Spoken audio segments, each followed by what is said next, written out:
Hello students, now we are going to continue our 8th chapter, that is correspondence with depositors. Correspondence with depositor. Correspondence means writing a letter. Who is writing a letter? Secretary. So correspondence with depositor. Depositor means who? Those people who given the loan to the company. Means here the company is demanding deposit from the public. Okay, the public is interested and they are deposit the some amount to the company. Means here what the owner is doing, when the owner is demanding short term finance with the company, so he is asking to the public with the help of advertising uh, for the deposit. Okay, correspondence with depositors. In an introduction part, introduction means what? Parichay. Okay, so here what they given, deposit is a short term source of finance of the company, and it is used in order to satisfy short term working capital needs of the company. Means here deposit is a short term finance, मतलब which is a short term finance. Short term is what?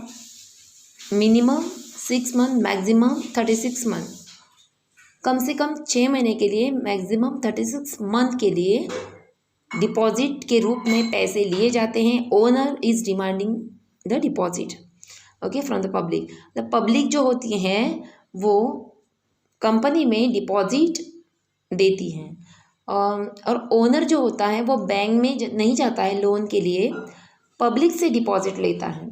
अगर वो उसने owner ने bank से loan लिया तो वो bank उसको क्या करती है, double rate of interest charge करते हैं. मैंने ऑलरेडी आपको पढ़ा के हुआ मेरा. तो ये जो ओनर होता है वो पब्लिक से डिपॉजिट लेता है, पब्लिक से शॉर्ट टर्म के लिए डिपॉजिट लेता है, short term source of finance, मतलब मिनिमम 6 मंथ, मैक्सिमम 36 मंथ के लिए डिपॉजिट लेता है. And it is use in order to satisfy short term working capital needs of the company. अगर कंपनी को शॉर्ट टर्म के लिए पैसा चाहिए, मतलब कम समय के लिए पैसा चाहिए, और बैंक उसको double rate of interest charge कर रही है, तो कंपनी के जो भी कंपनी का ओनर होता है वो पब्लिक से डिपॉजिट लेता है, और पब्लिक को वो कम रेट ऑफ इंटरेस्ट में उनके पैसे भी लौटा देता है और इंटरेस्ट भी देता है. तो इधर क्या होता है, deposit is a borrowed capital. Deposit जो होता है वो बोरोड कैपिटल है. Debentures and depositors are the borrowed capital. Okay, इधर क्या करती है कंपनी, डिपॉजिट के पास से अगर लोन लिया तो उनको इंटरेस्ट ही पे करती है, मतलब ये बोरोड कैपिटल हुआ. डिपॉजिटर, डिबेंचर, बॉन्ड्स, बाद में गवर्नमेंट असिस्टेंस, ये सब बोरोड कैपिटल कहलाते हैं. ओके, मैंने आपको पहले ही क्लियर किया ओन कैपिटल में कौन कौन से पॉइंट्स आते हैं, equity share, preference share and return earning. ये 3 छोड़ के बाकी के सब बोरोड कैपिटल ही कहलाते हैं, और उनको कंपनी इंटरेस्ट चार्ज करती है. और ओन कैपिटल के जो पॉइंट्स हैं, equity share, preference shares and return earnings. तो इक्विटी शेयर्स को कंपनी का ओनर डिविडेंड देता है, प्रेफरेंस शेयर होल्डर को भी डिविडेंड पे करता है कि नहीं. और रिटेन अर्निंग का तो कंपनी का इंटरनल सोर्स ऑफ फाइनेंस है. हर साल जब कंपनी प्रॉफिट कमाती है तो कंपनी का ओनर जो होता है थोड़ा थोड़ा पैसा बाजू में रखता है. It is a internal source of finance. Company का ओनर उसको कंपनी में यूज़ करता है. तो ये 3 छोड़ के, ये equity shares, preference shares and return earning से 3 छोड़ के बाकी के सब बोरोड कैपिटल कहलाते हैं. Company cannot accept deposit for a period less than 6 मंथ और मोर देन 6 मंथ. कंपनी कभी भी कम समय के लिए, मतलब मिनिमम कम समय, मतलब 6 मंथ ही उनका कम समय होता है. 6 मंथ से कम कंपनी का जो ओनर होता है वो पैसा नहीं लेता है. मिनिमम 6 मंथ के लिए कंपनी का ओनर जो है पैसा रखता है, उसके बाद जिसका भी पैसा लिया है वो कंपनी का ओनर उनको लौटा देता है. अगर 6 महीने के लिए कंपनी के ओनर को पैसा चाहिए तो कंपनी का जो ओनर होता है वो डिपॉजिट के रूप में पैसा लेता है कंपनी में, पब्लिक से फाइनेंस लेता है. वो चाहे कितना भी हो, 2,000, 3,000, 5,000, 10,000, लेकिन कम समय के लिए. ओके, और लंबे समय तक के लिए पैसा चाहिए तो कंपनी का ओनर जो होता है वो डिबेंचर का पैसा लेता है. तो 6 मंथ और मोर देन 36 मंथ, 36 मंथ मतलब 3 साल। मतलब कंपनी के ओनर को शॉर्ट टर्म के लिए, कम समय के लिए पैसा चाहिए, तो कंपनी का जो ओनर होता है वो डिपॉजिट के रूप में लोगों से पैसा लेता है, बैंक में नहीं जाता है, बैंक उसको double rate of interest charge करती है। The company is liable to pay regular interest on the deposit. Company क्या करती है, उसको रेगुलर इंटरेस्ट, मंथली इंटरेस्ट उसको पे करती है, किसको, जिसके भी पास से कंपनी ने डिपॉजिट लिए हैं, at a fix rate of along with the principal amount on maturity. उसका पैसा जो होता है, प्रिंसिपल अमाउंट उसको बोलते हैं, जिनका भी समझो 2,000 लिए हैं, किसके पास से 3,000 लिए हैं, ये प्रिंसिपल अमाउंट होता है। वो कंपनी का जो ओनर होता है उनका हर महीने इंटरेस्ट पे करता है, उसके बाद उनका जो भी प्रिंसिपल अमाउंट होता है वो भी लौटा देता है। Next paragraph, company secretary has to conduct correspondence with depositors. Company का सेक्रेटरी होता है, वो क्या करता है, करस्पॉन्ड विद डिपॉजिटर। डिपॉजिटर मतलब जिनके पास से पैसा लिया है कंपनी के ओनर ने, उनको करस्पॉन्ड मतलब लेटर लिखने का काम कौन करता है, सेक्रेटरी। एक्सेप्टेंस ऑफ डिपॉजिट, कब लेटर करता है सेक्रेटरी, एक्सेप्टेंस ऑफ डिपॉजिट, जब उनके पास से, पब्लिक के पास से एक्सेप्ट करती है पब्लिक, ये कंपनी एक्सेप्ट करती है डिपॉजिट, तब लेटर करता है। Payment of interest on deposit, जब कंपनी का जो ओनर होता है, कंपनी का जो ओनर जब डिपॉजिटर को पेमेंट करता है, इंटरेस्ट पेमेंट करता है, तभी उनको लेटर करता है। रिन्यूअल ऑफ डिपॉजिट, जब कंपनी के ओनर को फिर से अमाउंट चाहिए, समझो कंपनी के ओनर को फिर से अमाउंट चाहिए, तो वही पैसा कंपनी का जो ओनर है लौटा नहीं देता है, रिन्यूअल करता है, उसको बोलते हैं रिन्यूअल ऑफ डिपॉजिट। तब कंपनी का सेक्रेटरी उनको लेटर करता है डिपॉजिटर को कि आपको हम लोग फिर से, आपका पैसा हम लोग कंपनी में रख रहे हैं, ये इसका लेटर है। जब लेटर आएगा तब और क्लियर करूँगी। रीपेमेंट ऑफ डिपॉजिट, कंपनी जब डिपॉजिटर का पैसा वापस देती है, तब कंपनी का जो सेक्रेटरी होता है वो तभी भी कंपनी जो डिपॉजिटर है उनको लेटर करता है। ओके, तो सेक्रेटरी कंडक्ट सच, मतलब कब कब कंपनी का जो सेक्रेटरी है वो लेटर करता है, ये इधर मतलब कॉमा कॉमा में दिया है। Secretary conduct such correspond on behalf of the company, मतलब सेक्रेटरी ही ये सब लेटर का सब जो होता है वो सेक्रेटरी देखता है। And also as per the instruction of the board of director, नहीं तो जब बोर्ड ऑफ डायरेक्टर कंपनी के सेक्रेटरी को इंस्ट्रक्शन देंगे तभी कंपनी का जो सेक्रेटरी है वो लेटर करता है। Secretary should be very cautious and careful while corresponding with the deposit of the company. Secretary जब मतलब लेटर करता है डिपॉजिटर को, तो वेरी कॉशियस बोला और केयरफुल, मतलब केयरफुल ही रहता है वो जब कंपनी के डिपॉजिटर को लेटर करता है। ओके, मतलब कुछ कंपनी का जो भी बातें हैं वो चुप के रह जाए, कुछ मतलब लीक ना हो जाए, इसकी तरफ ज़्यादा ध्यान देता है। ओके, तो ये था सब introduction part.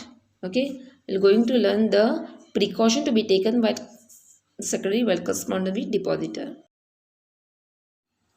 Precaution to be taken by the secretary while correspondence with depositors, मतलब जब कंपनी का जो सेक्रेटरी होता है, जब कंपनी के डिपॉजिटर को लेटर करता है तो कौन कौन से चीज़ों पे ध्यान देता है ताकि अच्छा लेटर बन जाए और कॉशियस रहता है वो। तो फर्स्ट पॉइंट है legal provision. Secretary should be ensure that provision relating to invitation, acceptance, renewal of payment of deposit are duly complied with by the company. While corresponding with depositors, secretary should observe the legal provision. Legal provision मतलब क्या? कानूनी तौर से सब नियम, जब company का secretary जब लेटर लिखेगा तब सब नियम सहित उसने सब ध्यान में रखना चाहिए और उसको सब नियम वगैरह जो गवर्नमेंट बनाता है वो पता होनी चाहिए जब वो लेटर करता है, कौन, कंपनी का सेक्रेटरी। तो लीगल मतलब कानूनी, प्रोविजन मतलब नियम। Okay, secretary should ensure the provision relating to invitation of deposit. Invitation मतलब जब कंपनी का सेक्रेटरी जब लेटर लिखता है तो उसको पता होना चाहिए कि इन्विटेशन एक्सेप्टेंस मतलब जब डिपॉजिटर को इनविटेशन कैसे देते हैं, उसके नियम क्या हैं, वो सब कंपनी के सेक्रेटरी को पता होनी चाहिए। एक्सेप्टेंस और डिपॉजिट, जब कंपनी का सेक्रेटरी मतलब जो भी ओनर है, नहीं तो सेक्रेटरी, बोर्ड ऑफ डायरेक्टर, जब पब्लिक से एक्सेप्ट करते हैं पैसा, तब एक्सेप्ट करते समय कौन से नियम हैं वो भी पता करने चाहिए। किसने? कंपनी के सेक्रेटरी ने, क्योंकि लेटर तो वही लिखता है तो उसको नियम पता होने चाहिए। Renewal and repayment of deposit, renewal मतलब वही पैसे कंपनी के जो डिपॉजिटर होते हैं उनके पैसे कंपनी का जो ओनर होता है वो रिन्यू करता है पैसा। रिन्यू मतलब उनके पैसे लौटा नहीं देता है। अगर 3 साल पूरे हो गए, 6 मंथ नहीं तो 36 मंथ मैंने बोला था, अगर इतने ही कम समय के लिए पैसा लिया है और वो कम समय और कंपनी के जो ओनर होता है और उसको कुछ समय के लिए और पैसा चाहिए, तो कंपनी का जो सेक्रेटरी होता है, नहीं तो बोर्ड ऑफ डायरेक्टर होते हैं, वो डिसीजन लेते हैं कि इनका पैसा कुछ दिन और हम लोग कंपनी में इस्तेमाल कर दें और मतलब वो रिन्यू करें, मतलब समय तो पूरा हो गया, फिर से रिन्यू करें वही पैसा। कंपनी के डिपॉजिट होते हैं उनको लेटर के थ्रू बता दिया जाता है कि आपका पैसा हम लोग रिन्यू कर रहे हैं, आपको हाथ में नहीं दे रहे हैं, यही पैसा हम लोग और 6 महीने के लिए नहीं तो और 1 साल के लिए कंपनी में इस्तेमाल कर रहे हैं, आपकी अगर मंजूरी हो तो। उसको बोलते हैं रिन्यूअल। पैसा हाथ में नहीं देना लेकिन लेटर के थ्रू बता देना कि यही पैसा हम लोग इस्तेमाल कर रहे हैं कंपनी में, आपका अगर परमिशन हो तो, उसको बोलते हैं रिन्यूअल। क्योंकि अंदाज में लिया था 3 साल के लिए पैसा, लेकिन और पैसों की ज़रूरत पड़ी और कुछ समय के लिए पैसा चाहिए होता है कंपनी में, तो उसको वही पैसा कंपनी के ओनर डिपॉजिटर को पूछ के रिन्यू करते हैं। तो ये भी लेटर है आपको आगे। रीपेमेंट ऑफ डिपॉजिट आर डली कंप्लाइड, रीपेमेंट मतलब कंपनी के डिपॉजिटर का पैसा वापस करना, आर डली complied with by the company, मतलब ये सब जब कंपनी का जो सेक्रेटरी होता है वो लेटर करता है तब ये सब कानूनी तौर से उसको सब बातें पता होनी चाहिए। Well corresponding with depositor secretary should observe legal provision, जब मतलब लेटर करता है सब ये इसकी तरफ ये सब कानूनी तौर से ये सब बातों पे ध्यान देता है। कौन? कंपनी का सेक्रेटरी। तो ये भी प्रिकॉशन उसको लेना पड़ता है कि कुछ भी जब मैं लेटर करूँगा तो कुछ भी मेरे से गलत ना हो जाए। Okay, second point, courtesy. Courtesy means what? Polite replies are essential while writing a letter to the depositor. Polite response मतलब क्या? जब वो कंपनी का जो सेक्रेटरी होता है जब डिपॉजिटर को लेटर करेगा तब उनके साथ वो पोलाइटली उसने बात करनी चाहिए, कॉर्टेसी। ओके, मतलब थैंकिंग यू सर, रिस्पेक्ट से बात करनी चाहिए। Okay, rude word should be strictly avoided, मतलब उनको लेटर में कुछ भी उनके मन को लगे ऐसी बात नहीं बोलनी चाहिए। ओके, किसको? डिपॉजिटर को। ये तो सेक्रेटरी के मतलब प्रिकॉशन है, उसने बातों पे उस मतलब ध्यान देना चाहिए कि कुछ भी जैसे उनको हर्ट होता है वैसी बातें नहीं बोलनी चाहिए लेटर में। प्रॉम्प्ट रिस्पॉन्स मतलब जल्दी रिस्पॉन्स देना, लेटर का जल्दी रिस्पॉन्स देना। अगर डिपॉजिटर के पैसे समझो कंपनी ने उन्होंने दे दिए तो तुरंत लेटर लिखने बैठना चाहिए किसी सेक्रेटरी ने कि आपके पैसे पहुंच दिए। ऐसा नहीं कि आज पैसे मिले हैं और 1 महीने के बाद लेटर लिखने बैठा, ऐसा नहीं होना चाहिए। The secretary should give prompt replies to the queries and complaints of the depositors without any delay, मतलब डिले नहीं करना चाहिए। ओके, कुछ भी बात हो तुरंत उसने लेटर के थ्रू बता देनी चाहिए डिपॉजिटर को। ये आपको 5 मार्क के लिए बोर्ड में आ सकता है precaution. 4th point, accuracy. Letter writing of the depositor should be accurate and precise, factual and correct information should be provided to them, मतलब एक्यूरेसी मतलब करेक्ट। डिपॉजिटर को जब भी वो लेटर करता है सेक्रेटरी कंपनी का सेक्रेटरी तो वही बात है एक्यूरेट होनी चाहिए, और मतलब जो भी कंपनी के जो भी डिपॉजिटर है उनको जो फैक्ट है एक्यूरेट है वही बताना चाहिए लेटर में। ओके, देन 5वां point, image and goodwill. while writing a letter secretary should has maintain a goodwill of the company, image of the company, company की इमेज सेक्रेटरी ने बनाई रखनी चाहिए। अगर कुछ ओनर की गलती हो तो लेटर में वो बात नहीं बोलनी चाहिए। Image of the company, company की इमेज जो होती है, कंपनी का रेपुटेशन होता है, वो पता मतलब बनाए रखना चाहिए। हमारी कंपनी ऐसी है, आगे जाके मतलब तरक्की करेगी, बाद में आपका इंटरेस्ट भी बढ़ा के देंगे, ऐसी बातें सेक्रेटरी ने इसमें रखनी चाहिए। ओके, आप हमारी कंपनी में ऐसे ही सपोर्ट करते रहो, हमारी कंपनी आगे जाके तरक्की करेगी, प्रॉफिट भी कमा रही है, ऐसी बातें बोलनी चाहिए, ऐसा नहीं कि बुराई करनी चाहिए। Okay, then 6 you attitude, letter should be written from depositor point of view after taking into consideration the requirements of the depositor. You attitude means what, depositor की लेटर में तारीफ करनी चाहिए। ऐसा नहीं कि सेक्रेटरी अपनी तारीफ करके भेज रहा है, डिपॉजिटर की तारीफ करनी चाहिए। ओके, ताकि उनको भी अच्छा लगे, किसको, डिपॉजिटर को। ओके, उसको बताइए यू एटीट्यूड, मतलब आप मतलब आप इतना, आपने इतना इंटरेस्ट दिखाया हमारी कंपनी में, इतने पैसे डिपॉजिट के रूप में रख दिए सर, मतलब ऐसे ही आप हमारी कंपनी को सपोर्ट करो सर, मतलब यू एटीट्यूड रखना चाहिए, ऐसी बातें लेटर में होनी चाहिए। Okay, then 7 conciseness. The letters must be concise, short, brief, and to the point. Unnecessary and irrelevant information should be avoided. Conciseness मतलब brief, letter should be brief, मतलब shortcut में letter होना चाहिए. Unnecessary and irrelevant information should be avoided. मतलब unnecessary मतलब जो बातें कहनी नहीं चाहिए वो लेटर में नहीं बोलनी चाहिए। Irrelevant information should be avoided, कुछ मतलब ऐसे गलत, नहीं तो अफवाह, नहीं तो फॉल्टी इन्फॉर्मेशन कंपनी के सेक्रेटरी ने नहीं देनी चाहिए। Letter should be brief, concise, short, 3 paragraph का ही लेटर लिखना चाहिए और शॉर्ट एंड स्वीट में। ओके, कुछ भी ऐसा ऐरा गैरी बातें लेटर में नहीं होनी चाहिए। 3 पैराग्राफ तो 3 पैराग्राफ। शुरू में respected sir, I am writing, I they understand, इससे शुरू होनी चाहिए। बीच में आप कुछ बोलने वाले हो लेटर में, वो बोलना चाहिए, और लास्ट में कंक्लूड पार्ट होना चाहिए लेटर में। देन 8वां पॉइंट, मैक्सिमम सीक्रेसी, मतलब जितनी हो सके कंपनी के सेक्रेटरी ने मैक्सिमम सीक्रेसी रखनी चाहिए लेटर में।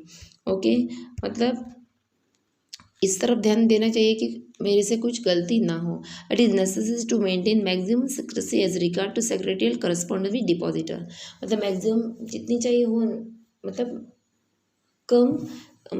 कम से कम मतलब सीक्रेट बातें कुछ भी नहीं बतानी चाहिए।